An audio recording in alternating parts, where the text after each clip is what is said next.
Assalamualaikum warahmatullahi wabarakatuh. Baiklah, di sini kami dari kelompok 3 yang beranggotakan 6 orang, yaitu saya Muhammad Sifal Aziz, Saya Zaki Ahmad Narifin, saya Sefi Rahimatunisa, saya Muhammad Fikri Masyari, Saya Iksanuddin Akda, saya Devri Bayu Perdana Putra. Di sini kami akan mengeksplor tempat bersejarah, yaitu situs Petilasan Damarwulan. tepatnya di Desa Sidamoro, Kecamatan Pegaluh, Jombang.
sejarah selalu menyimpan jejak yang tidak pernah pudar.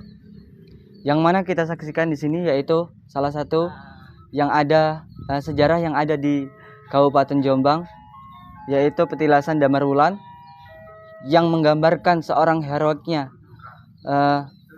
pahlawan atau salah satu prabu dari kerajaan Majapahit.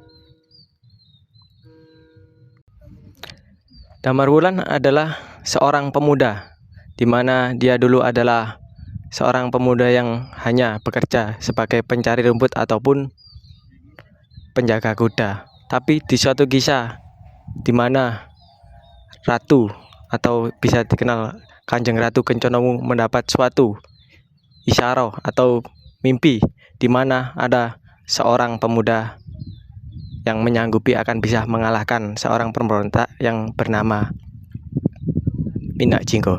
Singkat cerita, Damarwulan melakukan perjalanan menuju Blambangan atau bisa dikenal dengan Banyuwangi.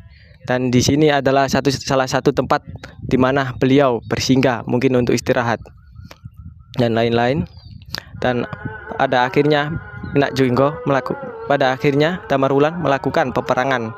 Di saat itu Damarwulan pernah hampir kalah. Kemudian dia dibantu oleh 2 selir dari Minak Jinggo untuk mengalahkannya. Dan singkat cerita, Damarwulan berhasil mengalahkan Minak Jinggo. Kemudian beliau kembali dengan kemenangan ke Majapahit. Selain petilasan Damarwulan, ada juga petilasan Maharsi Maudoro. Adalah sosok yang diyakini sebagai tokoh spiritual penting pada masa kerajaan Majapahit dengan gelar Maharsi. Mengacu pada kedudukannya sebagai seorang guru spiritual atau pemimpin agama yang memiliki pengaruh besar, baik dalam ranah spiritualitas maupun dalam kehidupan sosial masyarakat pada zaman itu. Menurut tradisi lisan, Maharsi Maudoro dikenal sebagai sosok yang bijaksana, menguasai berbagai ajaran agama Hindu dan Buddha, serta menjadi salah satu penasihat spiritual bagi kerajaan. Petilasan ini diyakini sebagai tempat di mana ia bermeditasi dan mengajarkan ajarannya kepada para murid. Lokasi tersebut dianggap sakral karena dipercaya sebagai tempat perenungan mendalam yang membentuk fondasi spiritual di wilayah sekitar. Selain itu, petilasan ini sering dikaitkan dengan aktivitas keagamaan pada masa Majapahit yang memadukan ajaran Hindu-Buddha dalam kehidupan masyarakat. Yang petilasan Maharsi Maudoro menjadi simbol dari integrasi spiritualitas dan kebudayaan pada masa kejayaan Majapahit. Tempat ini rumahnya yang Resi Maudoro, jadi ayah dari Prabu Damarwulan, yang ini tempatnya, yaitu tempat orang berdoa, membakar dupa, juga pakai bunga-bunga. Itu kalau yang beragama Islam itu pakai sekar atau bunga. Kalau yang beragama lain yaitu pakai bakar dupa. Juga ada batu lumpang yang tersisa waktu dulu ini dipakai keluarga dari Prabu Damarwulan, ini masih utuh. Ini ada gumpal sedikit, ini batu lumpang.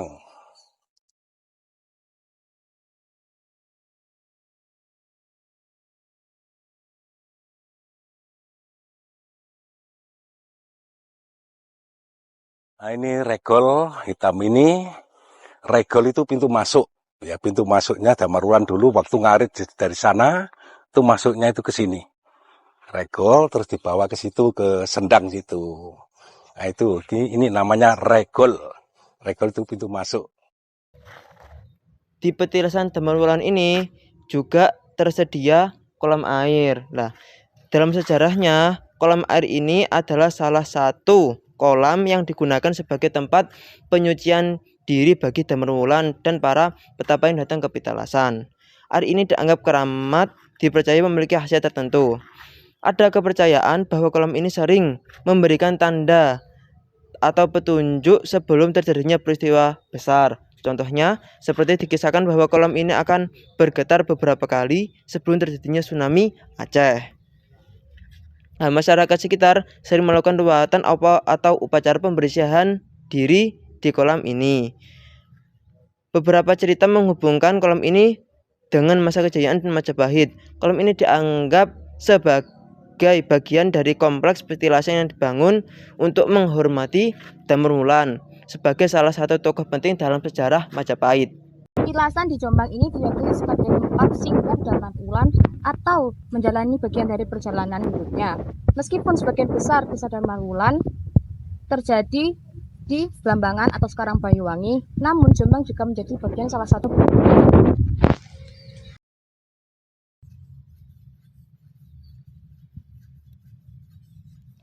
Petilasan Damarwulan kini menjadi tempat ziarah dan wisata sejarah. Banyak yang berkunjung untuk berdoa, mencari inspirasi, dan hanya sekedar mempelajari budaya peninggalan Jawa. Tempat ini juga sering dikaitkan dengan kegiatan spiritual dan juga ritual tradisional.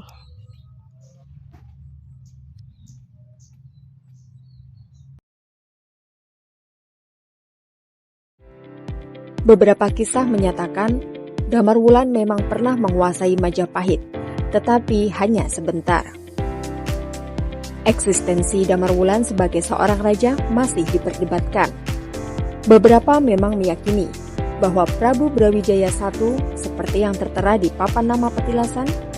Di sisi lain, ada beberapa peneliti cenderung menyatakan bahwa Damarwulan bukan seorang raja, melainkan hanyalah seorang kesatria penting kerajaan Majapahit.